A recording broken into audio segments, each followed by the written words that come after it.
मैं डॉक्टर हर्षवर्धन भारतीय संविधान और राजनीतिक व्यवस्था की कक्षा में आपका एक बार फिर स्वागत करता हूं। आज हम पढ़ेंगे अनुच्छेद 52 से 151 तक। भाग है इसका भाग 5। इसमें है संघ के बारे में। संघ मतलब केंद्र के बारे में, जहां से राष्ट्रपति की शुरुआत होगी।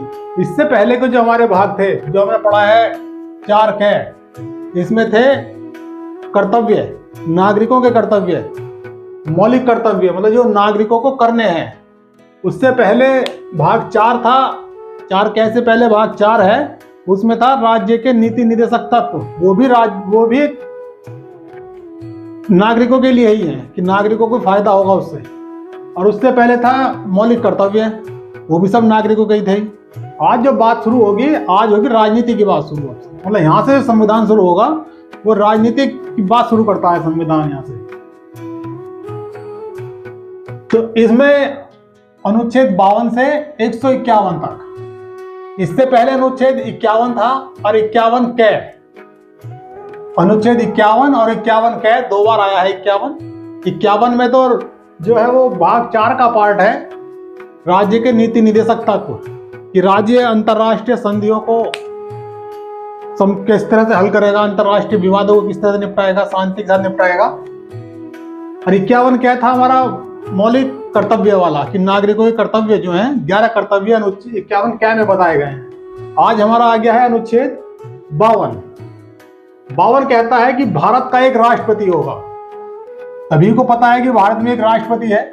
वर्तमान में राष्ट्रपति जो है महिला राष्ट्रपति है, नाम है द्रौपदी मुर्मू। द्रौपदी मुर्मू राष्ट्रपति हैं। द्रौपदी मुर्मू को राष्ट्रपति अनुच्छेद 52 से बनाया गया है। अनुच्छेद 52 कहता है कि भारत में एक राष्ट्रपति होगा। राष्ट्रपति है तो राष्ट्रपति के काम भी होंगे। तो राष्ट्रपति के काम बताने के लिए अनुच्छेद 53 कहता है कि राष्ट्रपति की कार्यपालक शक्तियां क्या है, वो बताएगा। अनुच्छेद 53 के 2 पार्ट हैं, फर्स्ट और सेकंड। पहला पार्ट है राष्ट्रपति संघ की कार्यपालिका का प्रमुख होगा। जो संघ की कार्यपालिका है, केंद्र की जो सरकार है, उसका प्रमुख है राष्ट्रपति। और कैसे क्या करेगा वह अपने कार्यपालक कार्य को, जो भी उसके काम है, कार्यपालक कार्यों को अधीनस्थों के माध्यम से करेगा, खुद कुछ नहीं करेगा। इतना बड़ा देश है, राष्ट्रपति किस पर कहाँ क्या जांच करेगा, कोई काम नहीं। अपने जो अधीनस्थ है, उसकी मंत्री परिषद है, मंत्री परिषद के माध्यम से अपने काम करेगा। जो मंत्री परिषद कहेगी उसी की सलाह पर राष्ट्रपति काम करता है। आगे राष्ट्रपति तीनों सेनाओं का सर्वोच्च कमांडर, जो भारत की 3 सेनाएं हैं, जल सेना, स्थल थल सेना, वायु सेना, तीनों सेनाओं का संयुक्त रूप से एक कमांडर है। सबसे बड़ा अधिकारी है सेनाओं का, वो है राष्ट्रपति। आगे है अनुच्छेद 54, राष्ट्रपति के निर्वाचक मंडल। राष्ट्रपति का चुनाव कैसे होगा? राष्ट्रपति का चुनाव एक निर्वाचक मंडल द्वारा होगा। कोई एक व्यक्ति या कोई नहीं है, उसमें एक मंडल है, संस्था है, बहुत सारे कई तरह के लोग आएंगे उसमें, उसी का नाम है निर्वाचक मंडल। तो निर्वाचक मंडल में कौन होगा? उसमें संसद के दोनों सदनों के निर्वाचित सदस्य है। संसद के दोनों सदन कर लो, यहां दोनों सदनों के निर्वाचित सदस्य है। संसद में कुछ सदस्य नॉमिनी होते हैं, इलेक्टेड हैं, वे नहीं आएंगे वोट देने के लिए, केवल निर्वाचित सदस्य ही आएंगे। नेक्स्ट, सभी राज्यों की विधानसभाओं के निर्वाचित सदस्य, सभी राज्यों की विधानसभाओं के निर्वाचित सदस्य। राष्ट्रपति के चुनाव में सभी राज्यों की विधानसभाओं के निर्वाचित सदस्य, जितने भी राज्य हैं उन सब के में विधानसभा है। और विधानसभा में जो मेंबर हैं, उनके चुने हुए हैं, वे वोट देते हैं। और साथ ही एक चीज और है, दिल्ली, पांडिचेरी और साथ में जम्मू कश्मीर में भी केंद्र शासित प्रदेश है। जम्मू कश्मीर भी केंद्र शासित प्रदेश है और वहाँ विधानसभा भी है। बाकी और जितने केंद्र शासित प्रदेश हैं उनमें विधानसभा नहीं है। तो केवल दिल्ली, पांडिचेरी और जम्मू कश्मीर, दिल्ली, पांडिचेरी और जम्मू कश्मीर केंद्र शासित प्रदेश की विधानसभाओं के निर्वाचित सदस्य भी राष्ट्रपति के चुनाव में वोट देते हैं। तो संसद के दोनों सदन के सदस्य थे, लोकसभा में है संख्या 543 जो निर्वाचित हैं, और राज्यसभा में है 233 जो निर्वाचित सदस्य हैं। तो ये वोट देंगे, और बाकी अलग अलग राज्यों की विधानसभाओं में संख्या अलग अलग है, कि यहाँ भी संख्या सब में अलग अलग है। तो ये वोट देते हैं, आप इसको नोट करें।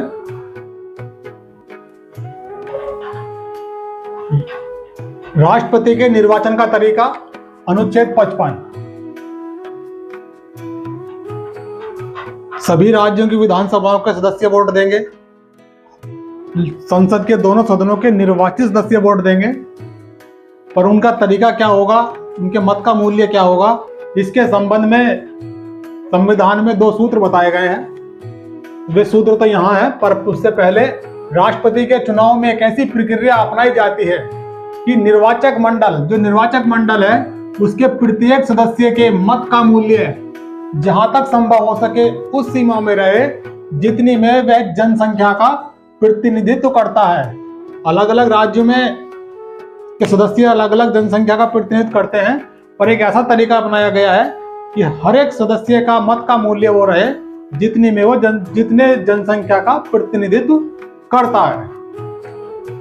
सभी राज्य विधानसभाओं के सदस्यों के मत का मूल्य संविधान में दिए गए सूत्र से निकालते हैं। यह है किसी राज्य की विधानसभा के प्रत्येक सदस्य के मत का मूल्य है, बराबर मैथ जैसा होता है। किसी राज्य की विधानसभा के प्रत्येक सदस्य के मत का मूल्य क्या होगा, राज्य की कुल जनसंख्या को भाग देना है, डिवाइड करना है राज्य की विधानसभा के निर्वाचित सदस्यों से। राज्य की विधानसभा के निर्वाचित सदस्यों से डिवाइड करेंगे और साथ में 1000 से और डिवाइड करेंगे। किसी राज्य की जनसंख्या जितनी भी होगी वो ऊपर लिखेंगे, उस राज्य में विधानसभा के जितने सदस्य होंगे उनको यहाँ लिखेंगे, और साथ ही इसे भाग करेंगे हम 1000 से। ये सूत्र सभी एग्जामों में, पीसीएस जैसे एग्जामों में और छोटे वाले एग्जामों में सभी में आता है। और ये अक्सर पूछ लेता है कि हाँ 10,000 लिख देगा, और यहाँ कभी 100 लिख देगा, कभी 1000 लिख देगा, कौन सा वाला सूत्र सही है। तो जिन्हें 1000 पता होता है वही इसका टिक करते हैं, बाकी जिन्हें पता है 00 लग रहे थे, याद करा था, पढ़ा था कहीं, वो 10,000 को कभी टिक कर दे, कभी 100 पर टिक मार देते हैं। और आपको याद रखना है यहाँ ना 10,000 है ना 100 है, यहाँ केवल 1000 है। ऊपर राज्यों की जनसंख्या, कुल जनसंख्या है, नीचे भाग करना है उसको राज्य की विधानसभा के निर्वाचित सदस्यों से। अब भाग करने के बाद हो सकता है जो आपका भागफल होगा, क्यूटेंट होगा, वो पॉइंट में हो, मान लीजिए 55.56 आया, ऐसा भी कुछ आएगा। इसके आगे और भी कुछ बड़ी संख्या हो सकती है, तो इसको क्या मान लिया जाएगा, ये हो जाएगा 156। 5 के आगे जो संख्या है इसको ये नहीं कितना ही माना जाएगा, उसको पूरा 156 मान लिया जाएगा। अगर ये संख्या होगी 4 या 4 से कम तो इसको मान लिया जाएगा 55। मतलब भाग के बाद मैथ करना जानते हैं उन्हें पता है कि कैसे निकालते हैं इसको। यही लिखा है कि 1000 से भाग करने पर दशमलव के बाद 5 से अधिक आने पर उसे 1 मान लेते हैं। 5 या 5 से अधिक आया तो उसे 1 मान लेंगे, और 5 से कम है तो उसको 0 मान लेंगे, जो हमने यहां करके दिखाया था। जब इस तरीके से जब मत का मूल्य निकालेंगे तो किसी भी राज्य के जितने भी निर्वाचित सदस्य हैं सबके मत का मूल्य बराबर आएगा। किसी का अगर 100 है तो सभी का 100 रहेगा, यो नहीं किसी का 100 किसी का 99। एक राज्य में सबका मत का मूल्य बराबर ही होगा, पर किसी राज्य के बराबर होगा, पर अलग अलग राज्यों में जो उत्तर प्रदेश वालों का मूल्य है, हरियाणा, पंजाब, चंडीगढ़ वालों के मत का मूल्य अलग हो सकता है, परंतु उत्तर प्रदेश वालों का सभी का मत का मूल्य बराबर रहेगा। आप इसे नोट करें, फिर आगे बढ़ें। निर्वाचक मंडल में जो निर्वाचक का तरीका था उसमें हम विधानसभा के सदस्यों का मत का मूल्य देख चुके थे कि किस तरह से निकालना है। राज्य की कुल जनसंख्या को राज्य की विधानसभा के निर्वाचित सदस्यों से भाग करते हैं और भाग करने के लिए 1000 से और भाग करते हैं। अब निकालते हैं संसद के प्रत्येक सदस्य के मत का मूल्य। पहले हमने निकाला था विधानसभा के सदस्यों के मत का मूल्य, अब है संसद के प्रत्येक सदस्य के मत का मूल्य। बराबर क्या होगा? सभी राज्यों के विधानसभाओं के सभी सदस्यों का मत का मूल्य। जो पहले वाला सूत्र निकाला पढ़ा था हमने, उसके जो निकल के आया उसी को अब ऊपर रखेंगे और भाग कर देंगे संसद के दोनों सदनों के निर्वाचित सदस्यों की संख्या से। यहाँ 1000 से भाग करने का और कोई प्रावधान नहीं है, और साथ में 1000 से भी भाग करा था हमने। और वही भाग करने पर 5 दशमलव के बाद 5 या 5 से अधिक आएगा तो उसे 1 मान लेंगे, कम रहेगा तो उसे 0 कर लेंगे। राष्ट्रपति का चुनाव का एक स्पेशल तरीका है। जब हम वोट देने जाते हैं, चाहे हमने विधानसभा में वोट दिया हो या लोकसभा में वोट दिया हो, और ग्राम पंचायतों में या नगर पालिकाओं में वोट देने हम जब जाते हैं तो हम अपना वोट किसी एक उम्मीदवार को देते हैं। जितने भी वोट डालने गए हैं वो सब किसी एक उम्मीदवार को वोट देते हैं, चाहे वो सबसे ऊपर नाम लिखा हो या सबसे नीचे नाम लिखा हो उसका। पर जो राष्ट्रपति का चुनाव है वह हम किसी एक को वोट नहीं देंगे। अगर वहाँ 4, 5, 6 जितने भी लोग खड़े हुए हैं, जितने भी उम्मीदवार हैं, उन सभी को हम अपना वोट देंगे या दे सकते हैं। किस तरह से देंगे? वहां होता है एक वरीयता का। भाई पहला वरीयता पर कौन है? A, B, C 3 अगर कैंडिडेट खड़े हैं तो आप पहली उस पर लगाएंगे, पहली वरीयता मेरी ये है, दूसरी वरीयता पर यहाँ, और तीसरी वरीयता पर B को आप वोट दे सकते हैं अपना।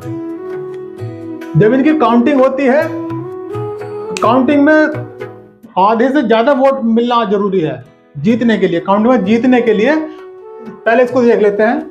राष्ट्रपति का चुनाव आनुपातिक प्रतिनिधित्व के सिद्धांत पर एकल संक्रमणीय मत पद्धति द्वारा होता है। बहुत बार पूछा जाता है कि राष्ट्रपति का चुनाव किस तरीके से होता है। यह आनुपातिक प्रतिनिधित्व के सिद्धांत पर एकल संक्रमणीय मत पद्धति। अनुपात यही था हमारा अनुपात कि पहला प्राथमिकता किसे, दूसरी किसे। एकल संक्रमणीय, संक्रमण ट्रांसफर, वोट आपका ट्रांसफर हो जाएगा। अगर हमने जब मतों की गणना शुरू होगी और साथ में क्या है, विजयी होने के लिए, चुनाव में विजयी होने के लिए कुल पड़े वैध मतों का आधे से अधिक, अगर 100 वोट पड़े हैं तो 51 वोट जिसे मिलेंगे वही जीतेगा। किसी को 40 मिल गए, किसी को 30 मिल गए और भी 30 मिल गए, तो इनमें से कोई सा नहीं जीता। इसको 31 कर देते हैं और इसको 29 कर लेते हैं, तो यहाँ भी कोई नहीं जीतेगा इसमें। इस कंडीशन में क्या होता है, जो 29 वाला है, 29 वाला है, इसको जेस से बाहर कर देंगे। और जो यहाँ 29 वाला, अगर ये मान लिया C था, B था, ये 29 वाला कौन सा है, इसको मिले थे 29 वोट।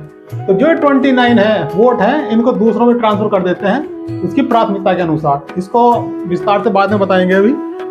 तो आज हम इतना ही देख रहे हैं कि चुनाव में विजय होने के लिए कुल पड़े वैध मतों का आधे से अधिक प्राप्त करना आवश्यक होता है।